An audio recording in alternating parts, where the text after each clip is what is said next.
I hope you are ready for the most rambly of ramblings I have ever done here, because this is not very well thought out. But I've seen the direction that I probably need to go with a lot of things, and it's actually been due to a lot of comments that people have actually posted on one of my more recent videos, which was talking about me just working within the new environment of YouTube and what it meant and kind of the struggles with it. And some people actually made some very interesting comments that I'm going to take action on. Some of them I was already taking action on, but one in particular kind of stood out where someone messaged me and said, you know, you do a lot of really good just kind of general presentation work and just speaking about things. Have you thought about kind of doing this outside of just YouTube? Yes, I have. I've never really found the opportunity for it, but I'm thinking I might begin doing so. But there's a problem I have. And the problem is that YouTube, an expert does not make. You see, I'm on YouTube. I've got more than 20,000 subscribers. Awesome. But it doesn't mean I'm an expert in anything. I've got this wall of swords behind me. It doesn't mean I'm a sword expert. None of it is really meaning of anything. I don't have a degree in history. I don't have credentials. I don't have authorship. I don't have these things. I literally have a passion and a YouTube channel. And, well, that can honestly be mistaken a lot of times for expertise. And it's not really true. In fact, I would argue that pretty much all of my peers on YouTube, with a few exceptions, probably don't actually have a lot of credentials behind them. They just have that passion, that desire. And the problem with this, especially when you're talking about going out into a community and kind of having one shot of educating people, is you got to have your facts straight. And it's really, really hard to do, surprisingly, to just wade through false information online, do the research, and then, especially for even a video, present it correctly. But if you're doing it live, you kind of got to make sure that stuff is really, really solid. What this means is that there's a lot of work that has to be done, and that means a lot of work that I won't be able to put into the channel.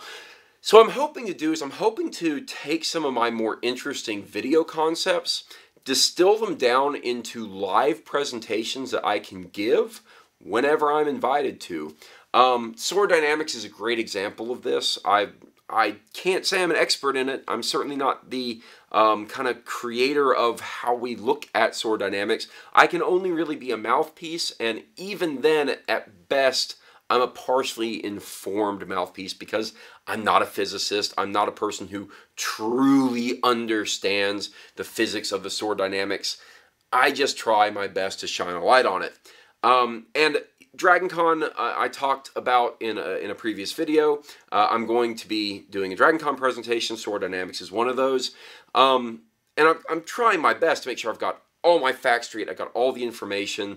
I'm even making sure that in my slide decks I'm going to be doing these presentations, I'm going to be having sources quoted. So anywhere that on any slide that I am not the creator or the originator of a thing, whether it be a picture or a comment or a concept, I will be attributing it to the person who is. So when I speak about it, it's me speaking, but when you're looking at the facts on the screen, that's someone else's facts.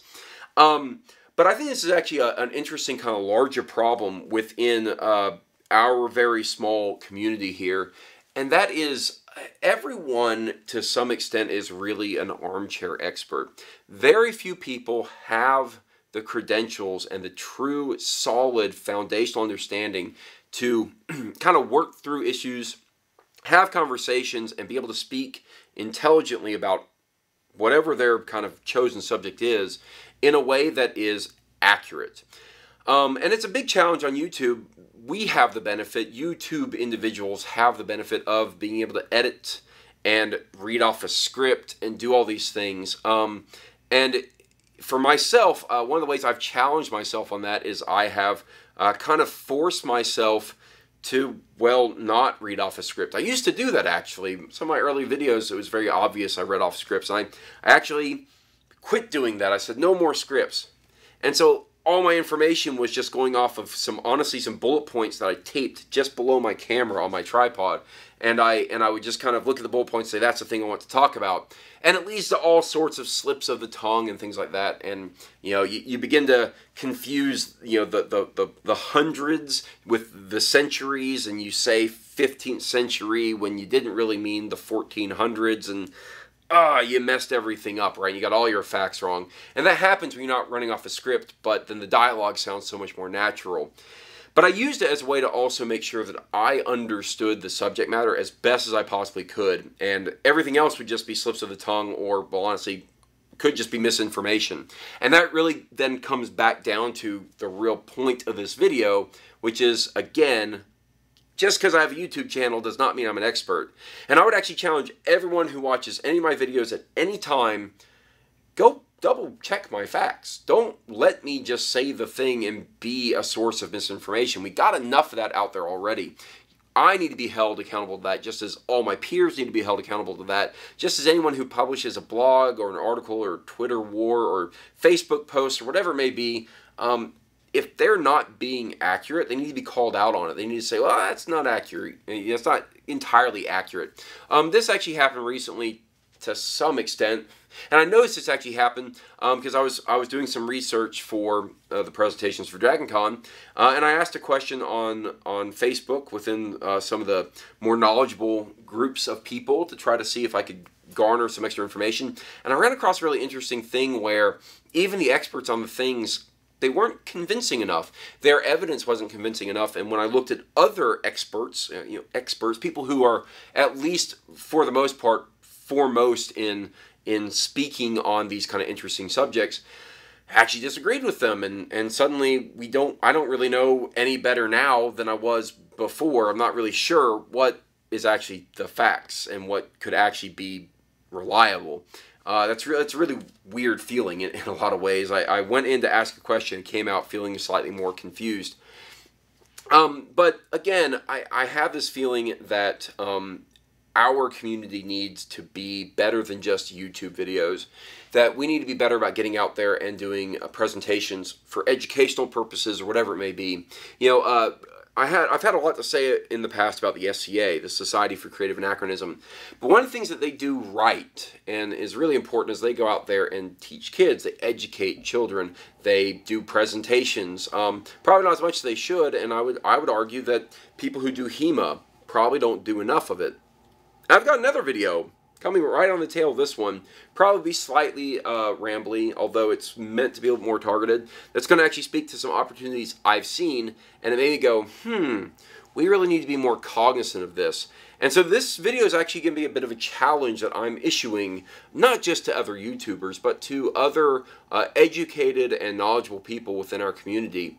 Start looking for opportunities to actually spread the word on these things, not just to people who come seeking the information, but go to them. If you can find an event, a festival, something where something like all of this, whether it be sword collecting, sword use, HEMA, Battle of Nations, whatever, as long as it's got some historical chops to it and we can go out there and inform people, we should probably do so. We should keep an eye out for those things. And that's something I'm going to start doing. I'm going to start keeping an eye out for it. But I'm going into it with a lot of trepidation because I don't have a degree. I don't have a book I've written. I literally have this YouTube channel to act as kind of my credentials. A YouTube channel is not credentials, guys. You can't cite this type of thing in a paper. This is not really a reliable medium. And so I really hope that what I'm bringing is truth and facts, and I hope I'm not bringing misinformation. There's a little bit of self-doubt there, but I'm going to do my best to make sure everything is well researched and bringing people content that's interesting as well as educational. And we're going to see how that works in the future. I don't know. A year from now, maybe we will revisit this topic, and I'll be able to maybe gauge my success in this a bit. But I've honestly been inspired by no one other than my father, who has no interest in swords, but he has great interest in historical guitars, and he has turned that passion into an educational opportunity, and has seen success doing it, and it makes me think we need more people to do that. So I'm going to do that. I'm going to see how it works. But again, issuing the challenge to everyone out there, Look for those opportunities. Let's not stay cloistered in our own little tiny dark corner of the web where we kind of hiss at people who do LARPing and we say, go away from us if you think movie fights are interesting and realistic. Let's use it as an opportunity to bring them into the fold. Let's grow our community with knowledgeable people. I think that's what we need to do. Ramble off.